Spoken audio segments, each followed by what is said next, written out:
have done it. বিশ্বকাপে সেমিফাইনালে উঠে আফগানিস্তান যে বাদ ভাঙ্গা উল্লাস করলো তাতেই প্রমাণ করে সেমিফাইনাল খেলতে তারা কতটা মরিয়া ছিল। অপরদিকে বাংলাদেশ হেরেও চিল মুডে, সাকিব আল হাসান তো পুরোই রিল্যাক্স।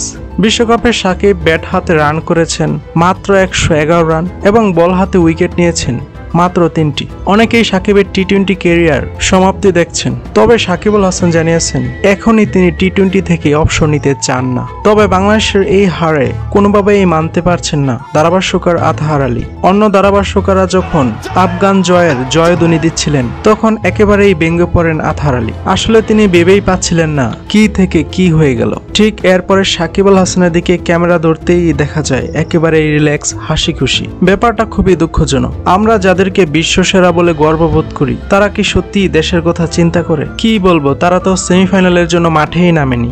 অথচ দেখেন আফগানিস্তান ম্যাচ জিততে কতটা মরিয়া ছিল। যখন ডিএলএস মেথডে বৃষ্টির কারণে খেলা না হলে আফগানিস্তান 3 রানে এগিয়ে থাকে, তখনই আফগান কোচ ইশারা দেন একটু সময় নিয়ে বল করতে। এরপর গুলবাদিন নাইম তো স্লিপে যে অ্যাক্টিংটা করলেন তা নিয়ে এখন হচ্ছে রীতিমতো হাসাহাসি। তবে সেমিতে খেলার জন্য আফগানদের ডেডিকেশন সত্যিই প্রশংসনীয়। আফগানিস্তানের যে স্পিন বোলিং এটা কে জানেন সেমিফাইনালে সাউথ আফ্রিকাকে হারিয়ে ফাইনালে চলে গেলেও অবাক হওয়ার কিছুই থাকবে না।